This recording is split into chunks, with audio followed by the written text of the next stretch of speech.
Hi everyone and welcome to today's Drama Hospital recap. As always, don't forget to subscribe so you don't miss any of our videos or recaps. I know what you're thinking. I got bangs. So, it's new. What do you think? Yeah. And tonight is super late. It's nearly midnight, but this is literally the first chance I'm getting. So, that's exciting. And tomorrow, I thought it was going to be a late upload. It's not. It's going to be a normal time upload, no spooky lighting or anything. It's going to be lovely. So let's get right to it because we got a lot of ground to cover today. Please don't be distracted by my bangs. Okay, so at the hospital, Maxie is calling Nina, getting her voicemail. Nina's occupied, and she's trying to focus on the wedding to, like, I don't know, to motivate her. Like, she wants Nathan to be better, and she's like, if I focus on the wedding, he has to be better. So Griffin comes in, and turns out Nathan's gonna be fine. Yay! And he tells her to stay close to Nathan because she has really good energy, and like he knows. So she thanks him and she brings up how he said he owed Nathan. And he says, it's because he's a police officer and, he was at the wedding and helped and Anna could have been hurt. And Maxie's like, Anna wasn't at the wedding. What are you talking about? So Obrecht comes in and Maxie and Obrecht have a bonding moment. I shouldn't catch it. Darn. And Obrecht wishes she was there for him. Paul is pestering Jordan. Best way to put it. And she calls him out on wishing Carlos disappears forever. And Felix tells them Dante was stabbed with an expensive pen. And Jordan's like, I wonder how he could have gotten that. And they realize that Anna's MIA. Andre overhears. And he mentions how he and Anna previously tracked Carlos to the waterfront. So they're worried Carlos found Anna. And Jordan and Paul leave. And Andre is like, you know what? I have an idea, and he follows. To Alexis's place, Sunny tells Alexis she's lying to herself. Same old, same old. She's going to go to Crimson because she's convinced Julian will be there. At the freezer thing, which we learn is a meat locker right like near the pier, which makes more sense. Anna realizes that she's trapped. You never want to be trapped. And she finds a meat hook and she tries to break the lock, but she loses energy and cannot continue. At the pier, bye Carlos for realsies this time, kind of looks like. And Carlos is like, why? And I'm like, why do you think you have been threatening to blackmail this guy for 2 months? You don't think he's gonna take the first chance to kill you and go for it? And by the way, cold-blooded. I mean, say what you will, but there's a difference between just shooting someone. You're at a distance. You can kind of separate yourself from it. But when you're stabbing someone multiple times, I'm sorry, you got to be a different kind of person to do that. Just saying. So Julian takes his cash back from Carlos. Obviously Carlos can't be found with a bunch of cash, but cold-blooded. Oh. So Carlos is yelling for Sabrina and the baby. And I never like seeing Carlos die because I really do genuinely love the actor. And when he was doing his Ghost Carlos stuff for Anna is some of my favorite things he's ever done. So Julian pushes Carlos into the water because he's classy like that, and he wraps the dagger up. And Michael finds Carlos asking for help in the water, and Michael pulls him out and wants to know where Sabrina and the baby are, or he's not calling for help. Carlos tells him and his father to go to hell, and then goes unconscious and or dies, but really goes unconscious. He doesn't die right there. At Crimson, Franco is propositioning Nina. That's the nicest way to put it. There's very strategically placed items in the office, and she doesn't know what to think of him. She's like, should I call the police? What? Seriously? And he says he made a mistake, and he's trying to fix their situation. I feel like there were better solutions, personally. And she thinks the less she needs him, the less he's interested in her. And then Julian comes in. We're really just getting to the meat of this, and bad words. But no, Julian has to come in and ruin it. So,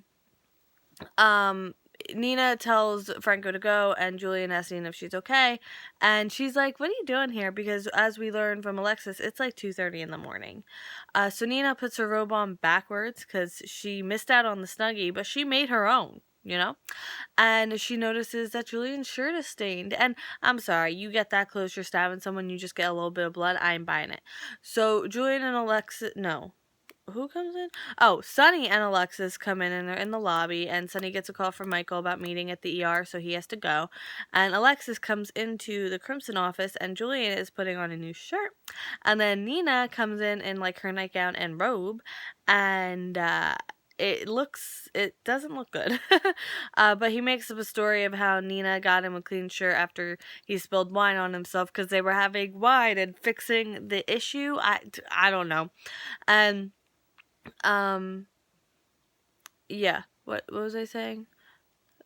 I totally forgot. It's too late. But Nina plays along. That's where I was. So Alexis is perturbed, and if you don't know what perturbed mean, it is a mixture of disturbed and perplexed. I made that word. So it's a little less than disturbed, but a little more than perplexed. So it's like right in the middle. Yeah, see? You like me. And Nina finally gets Maxie's message after Julian and Alexis leave. Back at the pier, Jordan asks Michael what happened. He says he found him. She asks about Anna, and he's like, I haven't seen Anna. And Audrey finds Anna in the freezer. Yay! A tense moment between Jordan and Paul about Carlos and Anna. Back at the hospital, Franco comes in. Obrecht hugs him, and Franco wants to vent about Nina, and Obrecht calls him out on being self-absorbed. You know, her son almost died, and he can't offer any support, even though she's been there for him countless times. And she tells him she's no longer chief of staff and can't protect him, and he's on his own. And then she goes in to see Nathan. Andre brings Anna to the ER, and she wonders how he found her, and he has pretty sound logic. He's like, I don't have to tell you. We all know. So Carlos is brought in, massive blood loss, no bueno. And Anna and Andre see Carlos, and Anna's like, oh my goodness, what has happened? And she wants to talk to him, and then Sunny arrives, because now everyone just arriving. So Andre calls Jordan, tells her Anna was in the meat locker, and now Jordan's headed over to the ER. Happening night. Hopping. I meant to say hopping. I said happening. Whatever. Same thing. Michael tells Sunny what happened, and Griffin gently asks Anna if she did this to Carlos, but she's like, oh no, I was in a meat locker the whole time. But she isn't offended by the implication, because it's not like she hasn't before. Back at Alexis's place, Julian has the gall to accuse Alexis of letting Sunny manipulate her, and when she goes upstairs, he's like scrubbing the dagger down with a towel, and I was like, sweetheart, we all watch CSI. We know what's going on. That's not gonna cut it. And now end scene. Woo! So Nina runs past Franco to Nathan's room, and I was like, it reminded me of that scene in The Walking Dead when like Maggie runs right past Herschel and hugs Glenn, and I was like, ooh.